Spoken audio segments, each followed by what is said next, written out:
Good morning, folks. Dr. Vicky here, speaking to you from the Seeds of Transformation Healing Center. I know the camera seems a little weird. I'm on my other computer, and I have a terrible camera on that computer, so apologies for the quality of the video.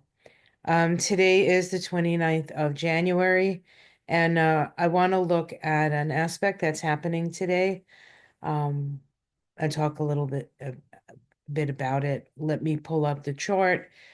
So I will share that with you. Um, all right. I think what I want to share with you is actually, hold on 1 minute here. All right. So it is presently 8:50, about 53 here on the East Coast of the US. The sun has risen. The sun is up here at the seeds.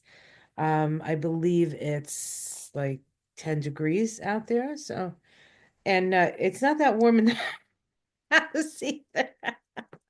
So I have like 5 layers. Uh, anyway, not your problem. Hey, look at Neptune there. 4 minutes into Aries. How about that? Feels different, doesn't it? Saturn is now inching its way out of Aries, and that will be out on the 13th or 14th of February, I think, depending on where you are. That 13th happens to be Friday the 13th, and so that might be a lucky day for us. I don't know. We'll see. But I want to talk about an aspect that's happening, and that's this aspect right here. Venus and Venus and um, Mercury made a conjunction today. I actually have that exact aspect lined up to take a look at. Um, but before I get there, I just want to just generally talk. We have all this energy in Aquarius. Aquarius is often associated with really cold temperatures here in the northern hemisphere, and so um, much of the United States is like under this. Uh, we're getting our air from the Arctic, I believe, at this point. All right. So I want to talk about the conjunction and let me share a different view here. And this is the actual conjunction. The conjunction occurred early this morning, 5:16 uh, a.m. here on the east coast of the U.S. Here's the conjunction and occurred at 15 degrees of Aquarius. And as we look at this, this is a chart for Washington, D.C. So Venus is our values, Mercury is our communications. They're in the sign Aquarius, which of course is a humanitarian sign. It's a group-oriented sign. It's a sign associated with, raising all boats. Um, the dissemination and distribution of knowledge is an Aquarius energy. And all of this is happening in the United States chart in the second house, which is the house of values and the house of resources. I think people are becoming more and more aware of not just the situation that we're facing here in the United States, but how much it's actually costing us, both in lives and in spirit and in money, and where that money is going. We are being fleeced, really, we're being fleeced in order for those in power to abuse us. So we're paying them to abuse us, right?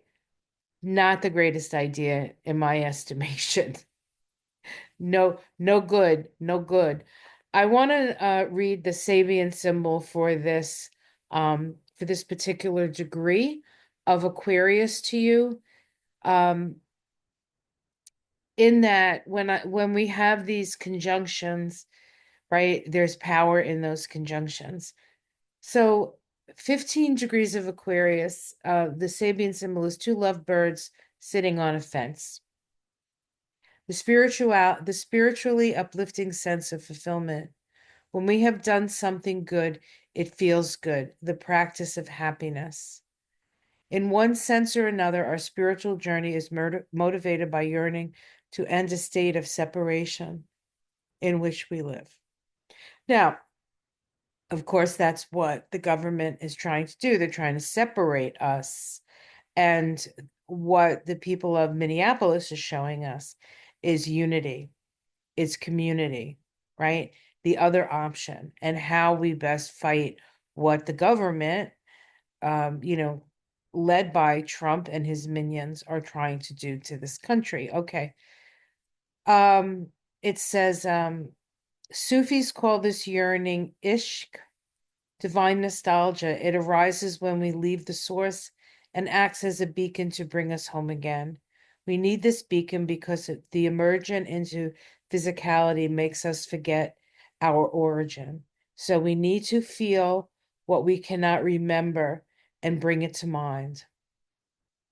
We are safe and effectively at home when we find direction, when we find the direction to walk and the certainty that we will walk in no other direction.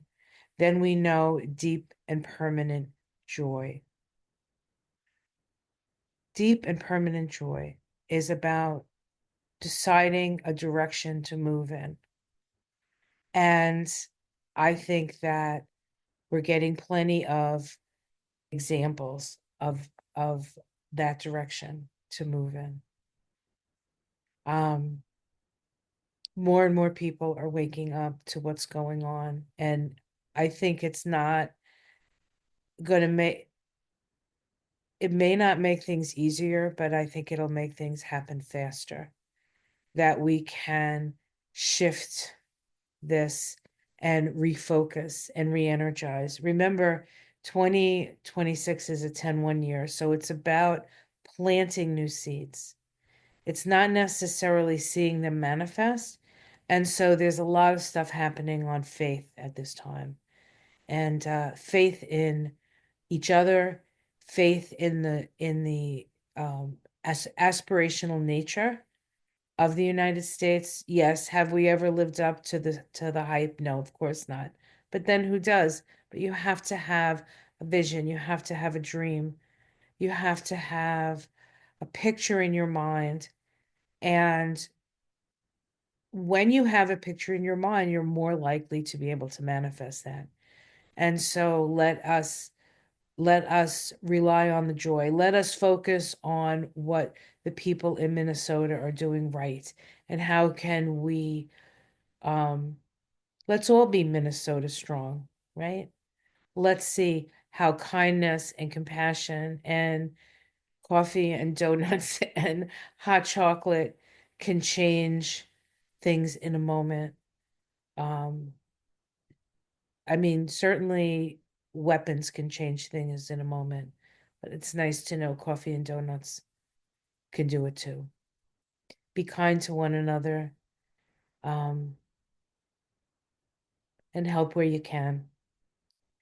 Be careful out there, everyone. Much love from the Seeds of Transformation and me and Michael, who, by the way, is feeling much better. Charlie, who's staying in because it's too cold, just like his mom, staying in the house because it's too cold to go out. And Apollo, who is full of breakfast right now, so he's being very, very quiet. Take care, everyone. Much love to you all. Mystic Sisters this weekend, Saturday, 6 Central, 7 Eastern, or 7 Eastern, 6 Central, I guess you're supposed to say it that way, on Ona's channel this week. So check out Ona's Tarot for that on Saturday. And we love you. Take care, everyone. Namaste.